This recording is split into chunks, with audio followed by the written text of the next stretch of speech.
A serial bomber is terrorizing the city of Austin, Texas. On Sunday night, 2 cyclists were injured after setting off what appears to have been a tripwire connected to a bomb. It's the 4th bombing in that city in just 3 weeks. Terry Turchi is a former FBI Deputy Assistant Director of Counterterrorism, and he joins us tonight. Terry, thanks for coming on. So, Thank you, Tucker. Is there, from what we know about these explosions, is there anything that connects them, a theme?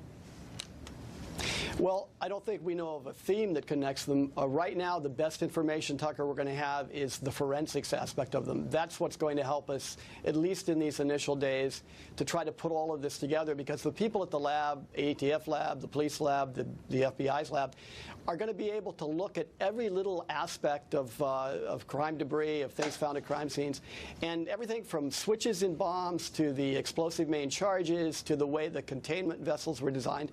All of these things are part of the bomber's signature. So they're going to be able to tell us, first of all, if they've ever seen something like this before. Even, for example, you talk about tripwires. So one of the things that tripwires conjures up is the idea of somebody maybe from the military, or maybe someone who was part of some guerrilla movement, guerrilla warfare movement at some point in time. They can go back and make some educated guesses of the person's skills and talents and where they picked them up from looking at the way the bomb was assembled, and then we go from there.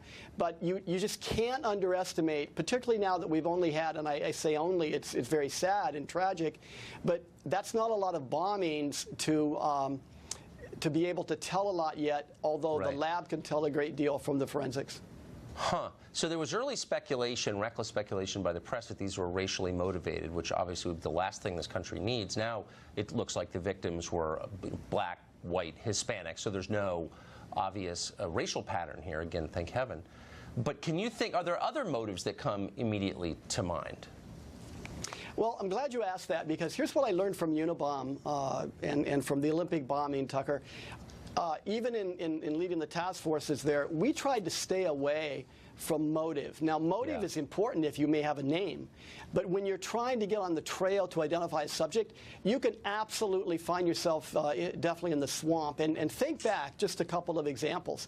After the Oklahoma City bombing, all of the uproar and all the crying about the Middle Eastern Arabs, quote, being involved in that turned out to obviously be domestic terrorism. But think about anthrax.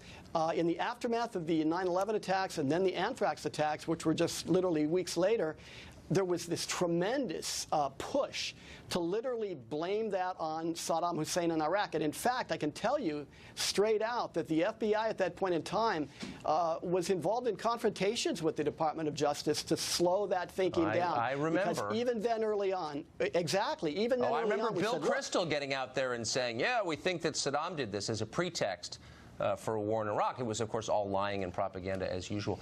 Quickly, these were not sent, is that correct? These were placed, apparently, outside homes? That seems odd to me. It is odd, and here's what it suggests.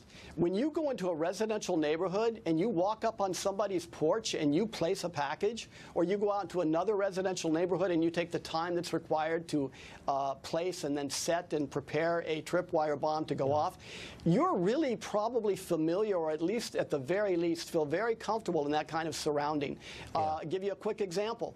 2 bombings in 1982 and 1985 at Corey Hall at UC Berkeley as part of the Unabomb series of events. Well, why was that so comfortable for somebody to go into the narrow hallways of Corey Hall twice? Well, as it turns out, Theodore Kaczynski taught math at the building right around the corner. So those are the kind of things that we can learn from the past, and hopefully those are the kind of things we can apply to these kinds of situations now, because right now, even though it does appear very random and very tough, I guarantee you that over time, as they stay with the facts and they separate fact, fiction, and theory, they'll start seeing patterns develop that will be unique and applicable to the person they're looking for. And eventually, they'll be able to give the public the right information.